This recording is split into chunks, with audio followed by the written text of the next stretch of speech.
नीरू अपने गांव से बाहर की ओर साइकिल चलाते जा रहे थे। साइकिल पर थैला लिए जा रहे थे, तभी उसका एक दोस्त के पूछने पर बताता है कि आज तो बाजार लगी है, मैं सब्जी लेने जा रहा हूँ। तभी उसका दोस्त कहता है, भाई जल्दी आ जाना, इस रास्ते में तो लाइट भी नहीं लगी है, तो जानता है ना रास्ता शाम को कितना अंधेरा हो जाता है, तो जल्दी लौट आना। नीरू का शहर आना जाना रोज का रहता है, वह उस रास्ते से वाकिफ होता है, इसलिए बिना डरे वहां से चला जाता है। नीरू शहर पहुंचकर सब्जी खरीद लेता है।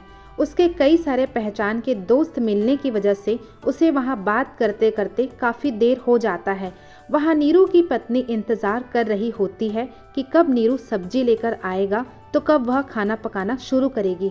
नीरू अपने घर की ओर निकलता है और आते वक्त शाम हो जाती है। रास्ता खाली और अंधेरा हो जाता है। रास्ते में अंधेरे होने की वजह से कुछ भी दिखाई नहीं देता। नीरू पास में पड़े पत्थर से टकराकर गिर जाता है। वह साइकिल समेत नीचे गिर जाता है। उसे थोड़ी सी चोट भी लग जाती है। जैसे तैसे करके नीरू खुद को संभालता है। वह जैसे ही साइकिल को उठाता है, साइकिल का एक चक्का टूटकर अलग हो जाता है।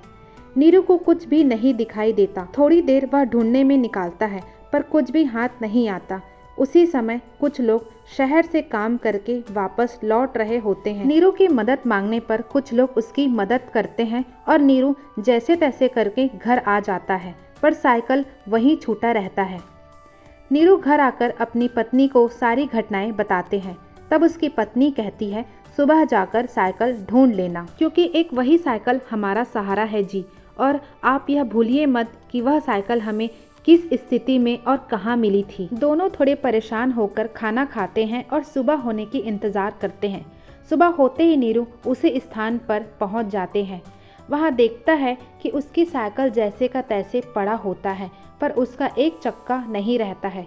नीरू उस साइकिल को किनारे रख देते हैं और उसे ढूंढने निकलता है। आसपास का जगह पेड़ पौधों से भरा होता है। नीरू उसे ढूंढते ढूंढते बहुत दूर निकल जाता है और आगे जंगल में फंस जाता है। नीरू को रास्ता समझ में नहीं आ रहा होता है। आगे एक गुफा दिखाई देता है। तब नीरू उसके अंदर जाने का सोचता है। थोड़ी अंदर जाने पर उसे उसका साइकिल का चक्का दिखाई देता है। वह जैसे गुफा में घुसता है, वह गुफा बंद हो जाता है, मानो ढेर सारे पत्ते और कुछ पत्थर उस गुफा को ढक लेते हैं। अंदर काफ़ी अंधेरा होता है। नीरू के पसीने छूटने लगते हैं, पर कुछ समझ में नहीं आता। वह अपने चक्के को हाथ में लिए आगे बढ़ता ही जाता है।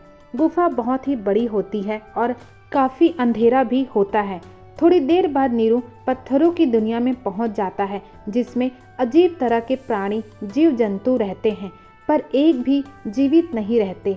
वहां पर पत्थरों का बना घर, इंसान व सब कुछ रहता है, पर सब निर्जीव रहते हैं।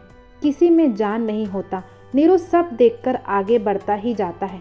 थोड़ी आगे जाने पर एक और गुफा दिखाई देता है, जिसके अंदर पत्थरों का घर बना होता है और कई तरह के लोग रहते हैं। नीरू को सब देखकर इधर उधर भागने लगते हैं। नीरू के हाथ में साइकिल का पहिया होता है। उसे सब देखकर इधर उधर भागने लगते हैं। कुछ लोग उसे नुकसान पहुंचाते हैं तो कुछ लोग उसके ऊपर फूल बरसाते हैं। नीरू का दिमाग चकराने लगता है। वह किसी से कुछ बोलने के हालत में नहीं होता है। वह आगे बढ़ता ही जाता है।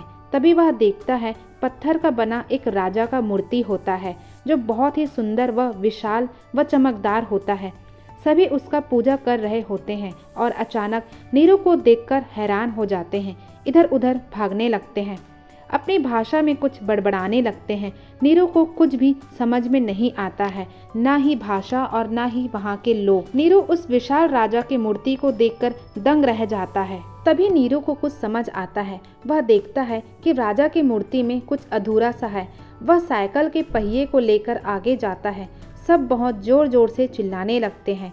नीरू आगे जाता है और राजा के हाथों में वह पहिया रख देता है। उसे रखते ही वह पहिया घूमने लगता है और पत्थर में बदल जाता है।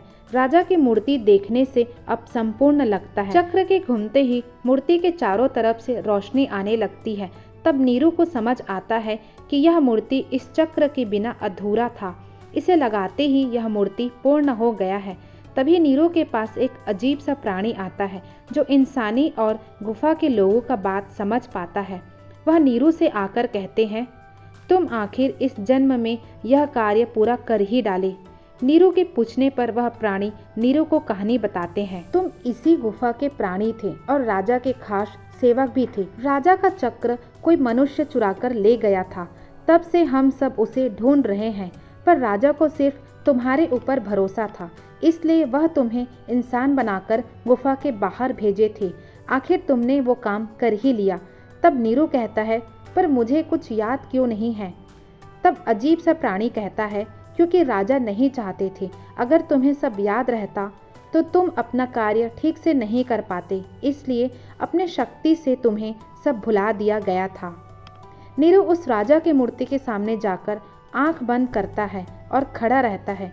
तभी उसे सब याद आता है, पर आंख खोलते ही वह सब कुछ पहले की तरह भूल जाता है। नीरू उसी प्राणी से वापस बात करता है और पूछता है, तो क्या अब मैं इस गुफा से कभी नहीं निकल पाऊंगा? तब वह प्राणी कहता है, राजा चाहते थे कि तुम अपना कर्तव्य पूर्ण करो। तुमने वह चक्र लेकर आया है, अब तुम इंसानी दुनिया में वापस जा सकते हो। अगर हमें ज़रूरत पड़े तो तुम्हें अपनी गुफा में बुला लेंगे, उसकी चिंता मत करो। जाओ और अपना इंसानी जन्म का कर्तव्य पूर्ण करो। वह अजीब सा प्राणी नीरू को पूछता है, पर तुमने वह पहिया ढूंढा कैसे? तब नीरू कहता है, कहानी बहुत ही लंबी है, मैं आपको कभी और सुनाता हूँ, अभी मुझे निकलना होगा। नीरू गुफा से निकल आता है। वह जैसे ही निकलता है सब भूल जाता है और उसके सामने वही पुरानी टूटी साइकिल खड़ी होती है। नीरू उसे लेकर घर वापस आ जाता है। उसकी पत्नी कहती है, शुक्र है चलो साइकिल मिल ही गई, तुम्हें आने में बहुत देर हो गई, मैं खाना लगाती हूँ। सवेरे जाकर इस साइकिल के दूसरे पहिए को भी लगवा लीजिएगा। तो दोस्तों कहानी खत्म हुई। हम कौन है, कहाँ रहते हैं, यह सब मायने नहीं रखता, पर हम जहाँ भी रहते हैं अगर अपना कार्य सही से करते हैं, अपना कर्तव्य निभाते हैं, तो हमारे साथ साथ न जाने कितनों का भला होता है। स्वस्थ रहे, मस्त रहे, सबको साथ लेकर चलिए और ऐसे ही हिंदी मोटिवेशनल कहानी सुनने के लिए हमारे चैनल को सब्सक्राइब करना ना भूलें।